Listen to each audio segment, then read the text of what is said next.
Hello everyone, it's Christy coming to you from my kitchen. See, my kitchen, yay. So this is our new segment we're starting this year for 2022, and it is Sunday Cooking with Christy. So we are having a lot of cold and dreary weather here, so we're going to make a roast today. Also, exciting news is January is Crockpot month, and it's National Crockpot month. Who knew such a thing? It's amazing what you can learn on the internet. So with that being said, as a quilter, your favorite kitchen appliance really should be your Crockpot, and I'm going to tell you why. It's a great way to make a really good home-cooked dinner that is really easy to do. You just put it all in the pot and walk away, and then you can go to your sewing room and sew. And you're not worried about dinner now. And when you come back from your sewing room and your adventures in your happy place, you've got a nice hot supper ready to go. The beauty with the roast is that so much of it is in the crock pot, and you just don't even have to really fuss with it too much, and that's really a good thing. So one of the things with me with my roast is I do not put potatoes in it. You certainly can do the same thing and put potatoes in it. We actually prefer mashed potatoes with our roast, and so we're not going to be putting potatoes in it. So when you ask me, why is there no potatoes? Because I want mashed potatoes with gravy at my roast, all right? That's why. So there's no potatoes. All right. So we're going to start with a really nice chuck roast. Look at that. So I just got this at Walmart, and what I did is I uncovered it, patted it dry yesterday, and then put it in the refrigerator uncovered, and it really helps get that excess water out of it. A lot of times in the supermarkets, they pump the meat up with a lot of juice and fluid.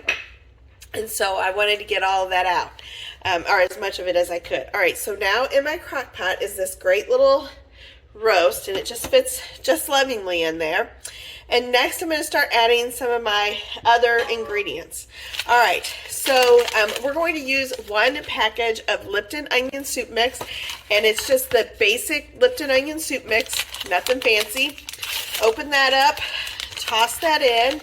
Now, I'm not going to put any extra salt.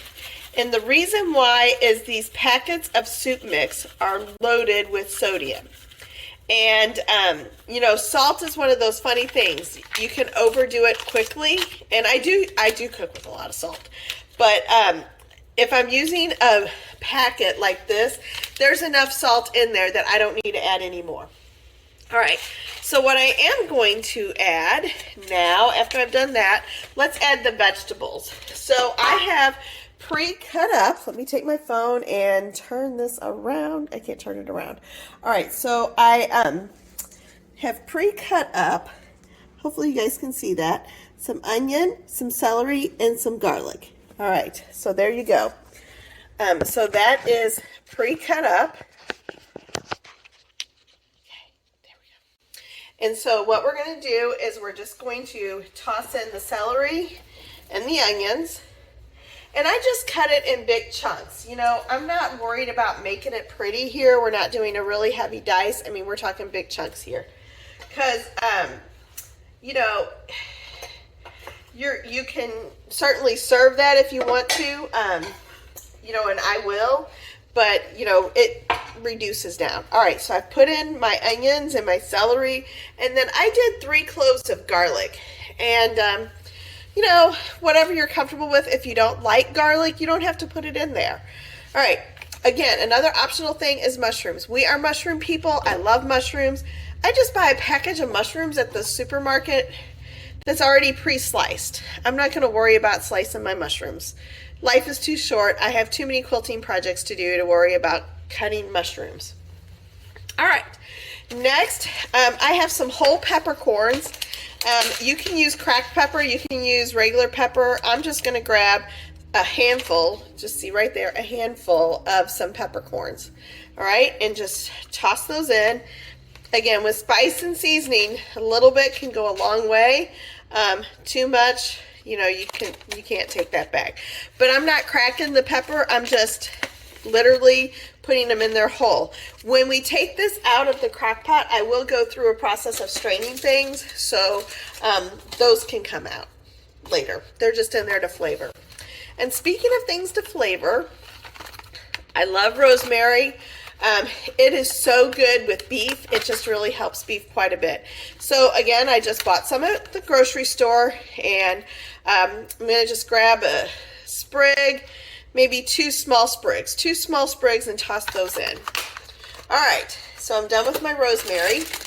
Now, I did get a bag of carrots, but these are the petite carrots, and it's a 1 pound bag. Certainly you can add it now, but I will tell you it will get very mushy. They'll turn into mush.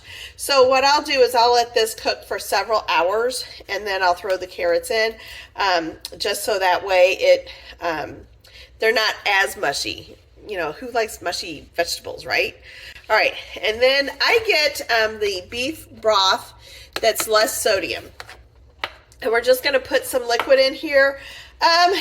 Depending on how big of a roast it is, anywhere from a cup to a half a cup to a cup of liquid. I had some extra beef broth in a box, so I'm just going to empty the box. It's not an exact science. And then I'm going to pop the lid on here, and I'm going to go sew. So I'll be back in a little while, like 6 hours, and we'll finish it up. All right, go sew. Hey, it's Christy. I'm back. It's been several hours of doing sewing and other stuff. So what did I do while this was doing its thing? I did a lot of hand sewing, did some organizing in my sewing room, and watched a movie. So that's how I spent my afternoon while the roast cooked. So let's give you some show and tell as to what it all looks like. Oh, also, I made this gorgeous loaf of homemade yeast bread to go with it. This is actually onion bread. Got kind of like damaged coming out of the pan, but that is some homemade onion bread. I had that extra package of onion soup mix, so I turned it into bread. And then here's all of my vegetables right here. And then ta-da, there's the roast. There is the roast. Okay, so let me set this back up here. All right, so let's see something. What's that button do? Oh, that's a picture button.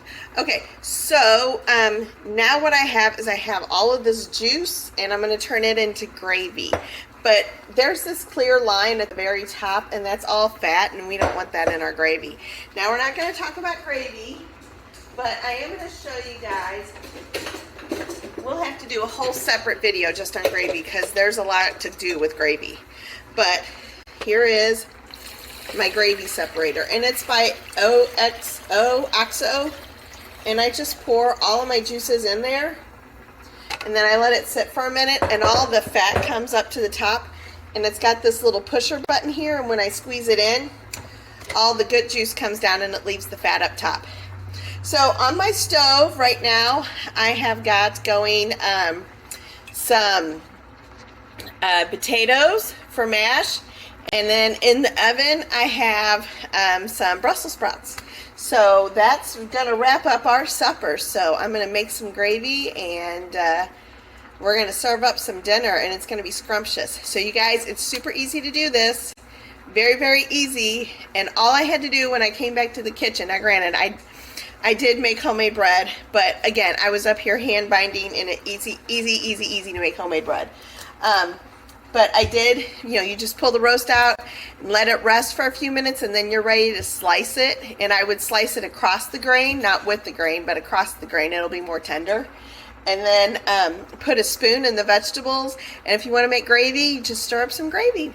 All right, enjoy your roast, and thanks for hanging with us. Bye.